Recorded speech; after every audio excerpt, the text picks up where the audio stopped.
Someone said Adam can never be black because a black man will never share his ribs.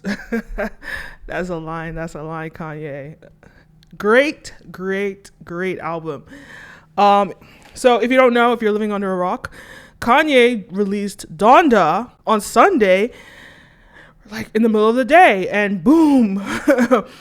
In my view, it is just absolutely divine, sonically, musically, everythingly. Woo. And it just shows how Kanye is a well-rounded artist, and if anything, a genius. Like, you know, when he compares himself to Walt Disney, Steve Jobs, he really can do that because he's a pioneer and he's proven himself to be able to do that. And I guess it all stems from his belief in himself. In this video, we're not just going to talk about the Donda album, but we're also going to talk about how Kanye has, in a way, finessed his way or merged into so many different categories that people told him that he could never do. But before I get into that, guys, please like, follow, subscribe, all of the above. It really pushes this video out in the algorithm and encourages me to make more videos. This video is brought to you by Brand Video Pros Members Lab, an online course that teaches brands and businesses how to scale their influence in sales. All right, let's get into this. He's a fine artist. I think he's a fine artist of the highest degree, the upper echelon. He's a fine artist. He's a musician. He's a fashion icon and a designer. He's a businessman. And he manages to do all these things and still stay relevant. How does he do this? What is the genius behind Kanye West? Let's talk about it. No, I'm not a sycophant. I'm not really like into the whole celebridom thing or really like over worshiping or idolizing any celebrity. I just recognize talent and appreciate talent. And what I see in Kanye is the ability to be a multi-hyphenate and to succeed greatly in each and every aspect of that. And his ability to be a multi-hyphenate has surpassed even some of the greatest that we think of.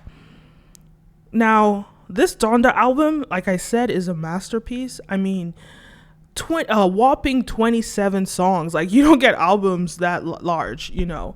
And he was able, let's just talk about the album real quick, right? 27 songs, able to really keep us all captivated from the beginning to end, from the front to the back, at least for me. And I guess like this genre of music, auto-tune, sonic amazingness, Christianity, it's not a genre for everyone. So I can understand how there could be reviews about it and say, you know, they might say the album is terrible if you're not looking for great harmonies and spirituality and all the things that come in this album. But for me personally, as a lover of pop music, as a lover of symphonies, and as a lover of, you know, great sounding music, this is a masterpiece. And one thing I have to say, I'm impressed by his ability to put Christianity on the forefront and really put it in in mainstream music, because you really haven't seen anyone do this before, like ever. And I know after he came out with Jesus is King, his last album, you know, Christianity has become a very popular genre, and you've seen other celebrities dabble into this, like Justin Bieber releasing a Christian mixtape, a gospel mixtape.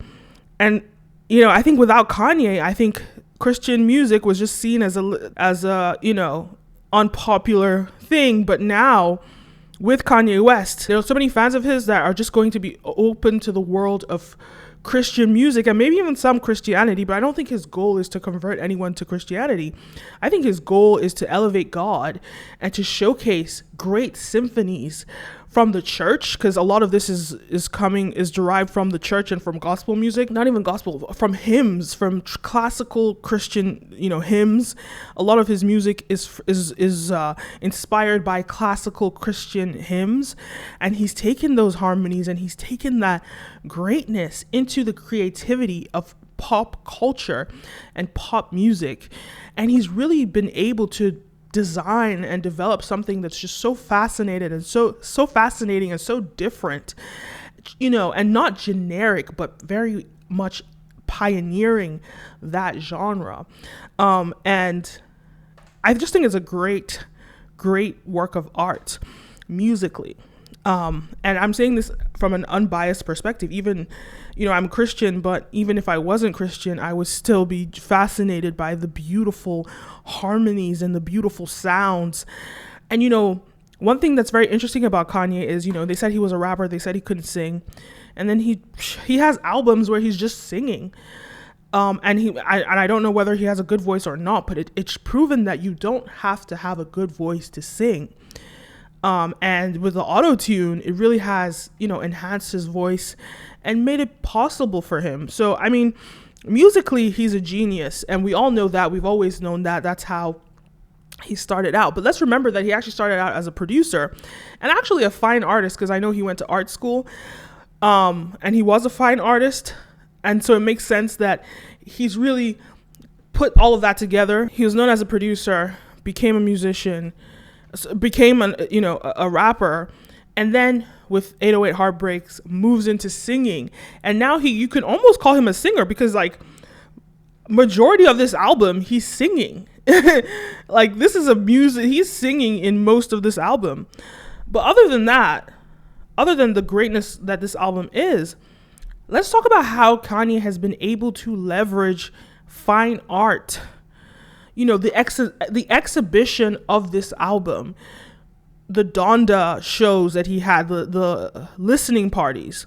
Musicians always have listening parties, but that's more of,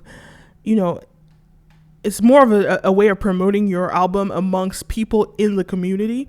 So it's a really exclusive invite for you to get invited to a listening party. But he really innovated here and decided he's going to do something different. And he's going to open it up to the world and make these like what seems to be, artistically beautiful shows that just puts him in headlines and got so much attention. And he got so much attention from these listening parties, which makes everyone sort of like, oh, what's going on with Kanye? When is he coming out with this album? XYZ.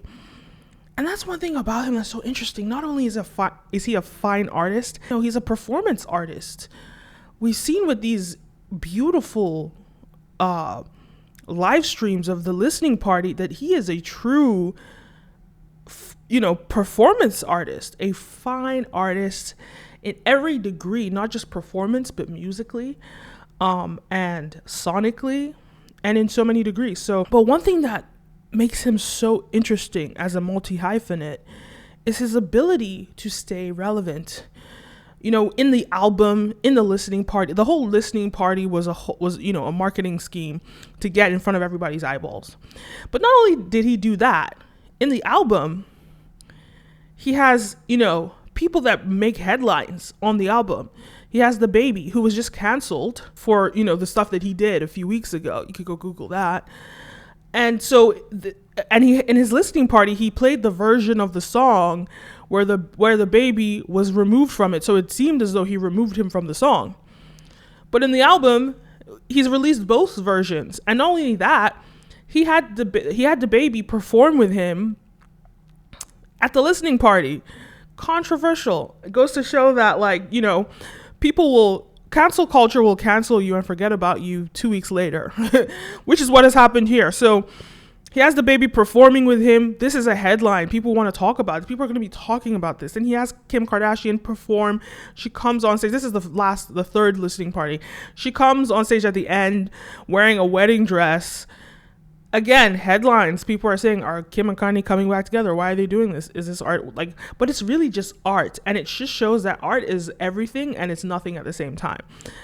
But specifically when it comes to this, the art is his ability to make headlines. That is his artistry.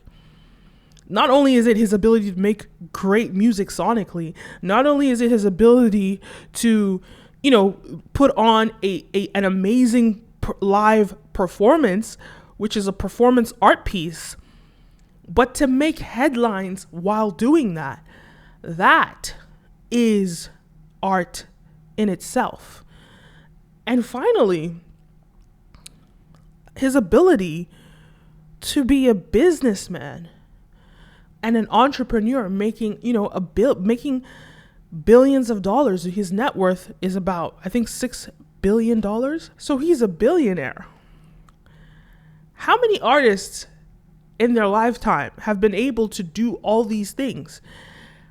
In the art world, they want to know you for one thing. They don't want to know you for, you can't be a multi-hyphenate. But Kanye has shown Kanye is a 21st century artist.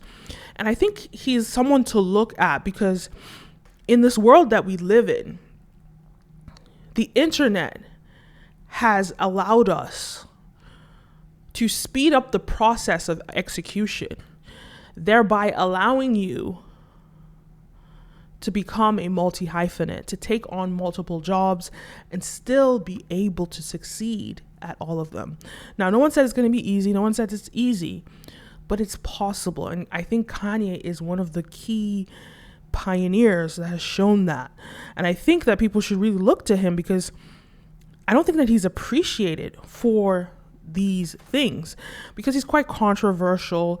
He says a lot of crazy things that makes people angry. But one thing that was so interesting is that once he took on Christianity as his role, and it seemed like it was a PR stunt and a marketing scheme for his last album, but once he's taken on Christianity, he's found more positive ways to make headlines. With this Donda album release, genius. It shows that you don't need to be controversial. You don't need to be loud and offensive to get people watching and paying attention to you. He's found new ways to get attention. But either way, as a multi-hyphenate, he is really a genius, and he's someone to just look to and be inspired by as a creator, as an artist, as someone, an influencer even, because it's all about merging all of them together. It doesn't, like the artist that sits in their house painting and making no money, the filmmaker that, is hustling and, working job paycheck to paycheck, that doesn't count anymore. In this new era that we're moving into, the 21st century, if you're an artist and you're not able to monetize it, you don't count in the system. The people that count are the people that take advantage of the business, take advantage of the truth of artistry, use that business to leverage their fine artistry and build that into an empire. That is what the future of art is. And Kanye is showing it. Gone are the days where artists are appreciated after they die. We're seeing with NFTs, the NFT world, with people selling, his NFT art for $69 million. He's the third highest paid artist, living artist in the world. The Picassos, the Da Vincis, why do they have to die and to be appreciated? No, in this modern era, things have changed. I think Kanye is a pioneer, and we're going to see those changes roll out in the coming years, especially with NFTs. If you don't know about NFTs, go check out the videos I've made on NFTs. I'm not going to go into details about those, but those are ways for you to monetize and have a percentage of your revenue in perpetuity. I think it's kind of interesting that he didn't NFT this album. I don't know why he didn't do that. Maybe it just wasn't part of his strategy. I think he should have done that. He would have really changed the game. But NFTs are still a new thing, so let them play out. You'll soon see artists doing that. But either way, he is definitely a pioneer, and his artistry is something, his artistry in all the respects that I defined it as, is something that people should really pay attention to. I hope this video was helpful to you. Please don't forget to like, comment, subscribe, all of the above, and see you next time. Peace.